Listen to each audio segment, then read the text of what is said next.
വളരെ സുപരിചിതമായ മത്തായി സുവിശേഷം 26-ാമത്തെ അധ്യായം അതിൻ്റെ 52-ാമത്തെ വാക്യം വായിക്കുന്നു. മത്തായി സുവിശേഷം 26-ാമത്തെ അധ്യായം അതിൻ്റെ 52-ാമത്തെ വാക്യം. യേശു അവനോട്, വാൾ ഉറയിൽ ഇടുക, വാളെടുക്കുന്നവരൊക്കെ വാളാൽ നശിച്ചു പോകും എന്ന് പറഞ്ഞു. ഈ വാചകം നമുക്ക് വളരെ സുപരിചിതമായ ഒരു വാചകമാണ്. ഇവിടെ കർത്താവ് പ്രതികരിച്ച രീതി അല്ലെങ്കിൽ ദൈവത്തിന്റെ പ്രതികരണമാണ് ഇവിടെ എന്നെ ചിന്തിപ്പിച്ച വിഷയമായിട്ട് നിൽക്കുന്നത്. പത്രോസ് ചെയ്ത ആ പ്രവൃത്തി കർത്താവായ യേശു ക്രിസ്തു കണ്ടപ്പോൾ താൻ അവിടെ കൃത്യമായിട്ട് ഒരു പ്രതികരണം നടത്തുകയാണ്. പത്രോസെ, നീ വാൾ ഉറയിലിടണം, വാളെടുക്കുന്നവൻ വാളാൽ നശിച്ചു പോകും.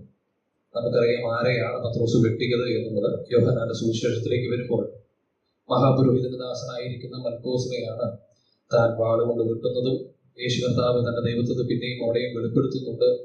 താൻ പിടിപ്പാൻ നിൽക്കുന്ന സമയത്തും തന്റെ പ്രവൃത്തികൾക്ക് അല്ലെങ്കിൽ തനിക്ക് യാതൊരു കോട്ടവും സംഭവിച്ചിട്ടില്ല എന്നുള്ളത് കൃത്യമായ നിലയിൽ ബോധ്യപ്പെടുത്തുമാറ് താൻ അവിടെ ആ പ്രിയപ്പെട്ടവന്റെ കാതിന് സൗഖ്യം വരുത്തുന്നത് നമുക്ക് കാണുവാനായിട്ട് കഴിയുന്നുണ്ട്.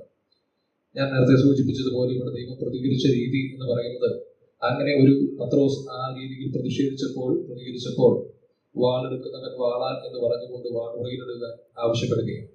നാം പഴയ നിയമ പുസ്തകത്തിലേക്ക് വരുമ്പോൾ, ഉൽപ്പത്തി പുസ്തകത്തിലേക്ക് വരുമ്പോൾ നമുക്ക് ഏറെ സുപരിചിതമായ ഒരു ചരിത്രമുണ്ട്, ഇസഹാക്കിന്റെ യാഗം. ആ ഇസഹാക്കിന്റെ യാഗത്തോടുള്ള ബന്ധത്തിൽ അവിടെയും നാം ഇതേപോലെയുള്ള ഒരു പദം നമുക്ക് കാണുവാനായിട്ട് കഴിയുന്നുണ്ട്. വളരെ യാഗത്തെക്കുറിച്ച് വളരെ സുപരിചിതനായിരിക്കുന്ന ഇസഹാക്ക് അബ്രഹാമിനോട് ചുറ്റുപാടും നോക്കി അല്ലെങ്കിൽ താൻ നിൽക്കുന്ന അവസ്ഥയെ നോക്കി മനസ്സിലാക്കിയിട്ട് താൻ ചോദിക്കുന്നുണ്ടല്ലോ, കത്തിയുണ്ട്, തീയുണ്ട്, വിറകുണ്ട്, എന്നാൽ ഹോമയാഗത്തിനുള്ള ആട്ടിൻകുട്ടി എവിടെ? ദൈവം ഒരുക്കിക്കൊള്ളുമെന്ന് പറഞ്ഞ് രണ്ടുപേരും ഒരുമിച്ച് നടന്ന് അവിടെ യാഗപീഠത്തിന്മേൽ താൻ കെട്ടപ്പെട്ടവനായിട്ട് കിടക്കുമ്പോൾ ആ കത്തിയെടുത്ത് അബ്രഹാം പ്രിയപ്പെട്ടവനെ ആഞ്ഞ് കൊല്ലുവാൻ ആഗ്രഹിക്കുന്ന സമയത്ത് അല്ലെങ്കിൽ അങ്ങനെ ശ്രമിക്കുന്ന സമയത്ത് കൃത്യമായ ഒരു പ്രതികരണം ദൈവത്തിന്റെ ഭാഗത്തു നിന്ന് വരുന്നത് അവിടെയും നമുക്ക് കാണുവാൻ കഴിയുന്നു.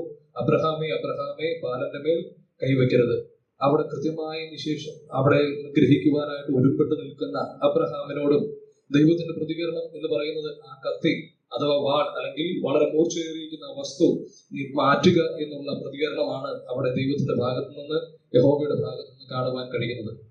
ഇതുപോലെ തന്നെ നാം ശമൂവേൽ പുസ്തകത്തിലേക്കും അല്ലെങ്കിൽ ദിനവൃത്താന്ത പുസ്തകത്തിലേക്ക് കടന്നു വന്നാൽ ദാവീദ് രാജാവിന്റെ ചരിത്രത്തിലും ഇതുപോലെ ഒരു കാര്യം ആവർത്തിക്കുന്നത് കാണാം.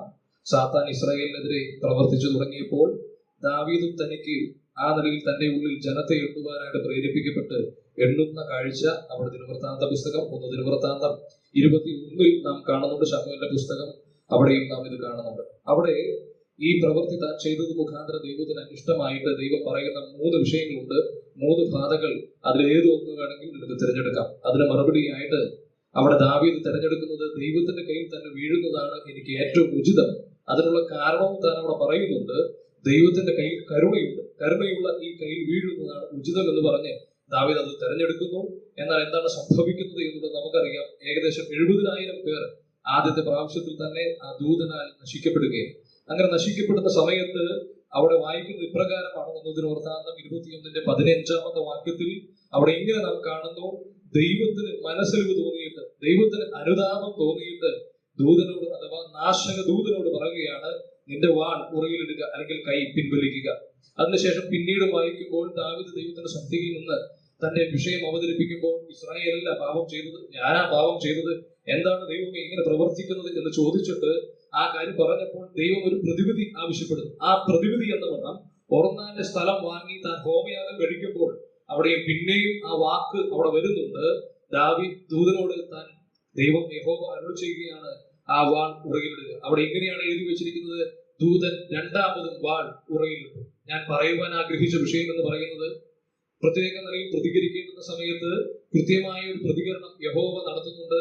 യാതൊരു ഭംഗവും കൂടാതെ കൃത്യമായ സമയത്ത് കൃത്യമായ പ്രതികരണം. അവിടെയൊക്കെ നാശം സംഭവിക്കേണ്ടുന്ന അല്ലെങ്കിൽ അങ്ങനെയുള്ള സാഹചര്യങ്ങളിൽ വാൾ ഉറയിലിടുക എന്നുള്ള നിലയിലാണ് കർത്താവിന്റെ പ്രതികരണമായിരുന്നത്. ഇതാ മറ്റൊരു ഭാഗം എന്ന് പറയുന്നത് നമുക്കറിയാം. പുതിയ നിയമ പശ്ചാത്തലത്തിലേക്ക് വരുമ്പോൾ നാം വായിച്ച മത്തായി സുവിശേഷത്തിൽ വരുമ്പോൾ അവിടെയും ഒരുവൻ ഒരു പ്രതിസന്ധിയിൽ നിൽക്കുക അല്ലെങ്കിൽ ഒരു പ്രതിക്കൂട്ടിൽ എന്ന വണ്ണം മറ്റുമുള്ള ആളുകൾ, ചുറ്റുമുള്ള ആളുകൾ തന്നെ പിടിപ്പാനായിട്ട് കടന്നു വന്നിരിക്കുന്ന ഒരു സമയമാണ്. ആ സമയത്തും യഹോവയുടെ ഒരു പ്രതികരണം ആവശ്യമുള്ള ഒരു നിമിഷമാണ്. എന്തായിരുന്നു പക്ഷേ പ്രതികരണം എന്ന് ചോദിച്ചു കഴിഞ്ഞാൽ സെഖര്യാ പ്രവാചകന്റെ പുസ്തകം 13-ാമത്തെ അധ്യായം അതിന്റെ 7-ാമത്തെ വാക്യത്തിൽ വായിക്കുന്ന ആ വിഷയം ഇവിടെ കർത്താവ് 26-ാമത്തെ അധ്യായം അതിന് 31-ാമത്തെ വാക്യത്തിൽ മത്തായി സുവിശേഷം 26-ന്റെ 31 താൻ അവിടെ കൃത്യമായിട്ട് പറയുന്നുണ്ട്, ഇടയനെ വെട്ടുക. മറ്റെല്ലാ സ്ഥലത്തും വാൾ ഉറയിലിടുവാൻ പറയുമ്പോൾ ഇവിടെ ഇതാ മറ്റൊന്ന് പറയുകയാണ്. സെഖര്യാ പ്രവാചകന്റെ പുസ്തകം 13:7 ഇങ്ങനെയാണ് വായിക്കുന്നത്, വാളെ എന്ന് വിളിച്ചുകൊണ്ട് പറയുകയാണ്, എന്റെ ഇടയന്റെ നേരെയും എന്റെ കൂട്ടാളിയായ പുരുഷന്റെ നേരെയും ഉണരുക, ആടുകൾ ചിതറിപ്പോകേണ്ടതിന് ഇടയനെ വെട്ടുക എന്ന് യഹോവയുടെ അരുളപ്പാട്. എന്റെ പ്രിയപ്പെട്ടവരെ, ദൈവസന്നിധിയിൽ നിൽക്കുന്ന പരിശുദ്ധനായ പരിപാലനായിരിക്കുന്ന വിശുദ്ധ പ്രജയായിരിക്കുന്ന ദൈവത്തിന്റെ ഇഷ്ടം സമ്പൂർണ്ണമായിട്ട് നിർവഹിച്ചു നിൽക്കുന്ന ആ പുത്രൻ ആ പ്രത്യേക സാഹചര്യത്തിൽ നിൽക്കുമ്പോൾ ബാക്കി എല്ലായിടത്തും ഒരു കൃത്യമായ പ്രതികരണവും ആ പ്രതികരണത്തിന് ശേഷം സംഭവിക്കുന്നത് വാൾ ഉറയിലിടുകയാണെങ്കിൽ ഇവിടെയും ദൈവത്തിന്റെ കൃത്യമായ ഒരു പ്രതികരണം സംഭവിക്കുന്നുണ്ട്.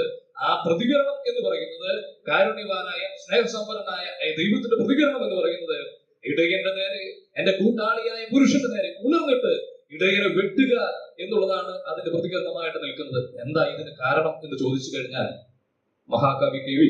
സൈമൺ സാർ പാഹിമാം ദേവദേവ എന്നുള്ള പാട്ടിൽ താൻ എഴുതിയിട്ട് ഇങ്ങനെയാണ് ആ വരികളിൽ തന്നെ കുറിച്ചു വെച്ചിരിക്കുന്നത്, നീതി എന്റെ ഗളത്തിന്മേൽ ഓങ്ങിയ കരവാളം. അതിന്റെ അർത്ഥം ഇങ്ങനെയാണല്ലോ, ദൈവത്തിന്റെ നീതി മനുഷ്യരാശിയുടെ മേൽ ഓങ്ങിയത് ഒരു വാളുണ്ട്, ന്യായവിധിയുടെ ശിക്ഷാവിധിയുടെ വാൾ. ആ വാൾ വീതമാക്കി തീർത്ത ജഗത്രാതാവേ ശരണം നീ. വീതമാക്കുക എന്ന് പറഞ്ഞാൽ നിഷ്ഫലമാക്കി തീർക്കുക. നിഷ്ഫലമാക്കി തീർത്ത ജഗത്രാതാവേ നീയാണ് എന്റെ ശരണം എന്ന് പറഞ്ഞാൽ നീതിയായിട്ടും വ്യക്തമായിട്ടും ആ ശിക്ഷാവിധി ദൈവത്തിന്റെ നീതി എന്റെ മേൽ അല്ല നമ്മുടെ മേൽ, പാപികളായ നമ്മുടെ മേൽ ഓങ്ങുണ്ട്, ഓങ്ങിയ വാളുണ്ട്. അത് തീർത്തും നമ്മെ നശിപ്പിക്കുവാൻ വിഗ്രഹിക്കുവാൻ തക്കവണ്ണ കൃത്യമായ നിലയിൽ പാപത്തിന് അടിമപ്പെട്ടുകൊണ്ട് ആയിരുന്ന അവസ്ഥയിൽ കരുണാസമ്പന്നനായ ദൈവത്തിന് നമ്മോട് സ്നേഹം തോന്നിയപ്പോൾ, നമ്മോട് കരുണ തോന്നിയപ്പോൾ, നമ്മോട് മനസ്സലിവ് തോന്നിയപ്പോൾ താൻ പറയുക, വാളെ ഉണരുക, എന്റെ കൂട്ടാളിയായ പുരുഷന്റെ നേരെയും എന്റെ ഇടയന്റെ നേരെയും ഉണർന്ന് വെട്ടുക. പ്രിയപ്പെട്ടവരെ, കാൽവരിയുടെ ഉന്നതത്തിൽ ആ ദൈവ കുഞ്ഞാടിന്റെ മരണം നമ്മെ ഓർമ്മിപ്പിക്കുന്ന വിഷയം അതാ. ആ ചൂണ്ടുമല നിൽക്കുകയാണ് നമുക്ക് വേണ്ടി, നമുക്ക് പകരമായി ആ പ്രവൃത്തി സാധ്യമാക്കുവാൻ കർത്താവായ യേശു ക്രിസ്തു ദൈവത്തിന്റെ ആ വാൾ ഏറ്റെടുത്തുകൊണ്ട് ദൈവത്തിന്റെ മുൻപിൽ നാം അനീതി പ്രവർത്തിച്ച് നീതിക്ക് വിലങ്ങുതടികളായി നിന്നപ്പോൾ നീതിമാനായ ദൈവം തമ്പുരാൻ ആ ക്രിസ്തുവിൽ നമ്മുടെ പാപത്തെ ആക്കിയപ്പോൾ നാം ദൈവസന്നിധിയിൽ നീതിമാന്മാരായി തീരുവാൻ നമ്മുടെ പാപത്തെ അവിടുത്തെ മേൽ ചുമത്തിയപ്പോൾ ആ ദൈവ കുഞ്ഞാടിന് മറ്റൊന്നും സംഭവിച്ചില്ല. ആ ദൈവ കുഞ്ഞാടിനെ യാതൊരു മാറ്റവും കൂടാതെ ദൈവം അവിടെ പ്രതിക്രിയ ചെയ്യുകയാ. ദൈവം പറയുക, വാളെ ഉണരുക, എന്റെ ഇടയന്റെ നേരെ ഉണർന്ന് അതിനെ വെട്ടുക. എന്റെ പ്രിയപ്പെട്ടവരെ, ഈ ശാസ്ത്ര പാഠങ്ങൾ നമ്മെ ഓർമ്മിപ്പിക്കുന്നതാണ്. തീർച്ചയായും ന്യായമായും ആ ദൈവത്തിന്റെ വിധിയാൽ വാളാൻ കൊല്ലപ്പെടേണ്ടുന്ന ജീവനിലേക്ക് പ്രവേശിക്കുവാൻ കാരണം കാൽവറിയിൽ ആ നീതിപുരുഷനായ ക്രിസ്തു നമുക്ക് വേണ്ടി കൊല്ലപ്പെട്ടു, വാളാൽ അറക്കപ്പെട്ടു എന്നുള്ളതാണ്. അതെ, ആ വാളോട് പ്രവർത്തിച്ചു. പക്ഷെ നമ്മോടുള്ള ബന്ധത്തിൽ വീണ്ടും ആ കാര്യമാണ് വന്നത്, എന്നെയാകുന്നു തിരയുന്നതെങ്കിൽ ഇവർ പോയിക്കൊള്ളട്ടെ.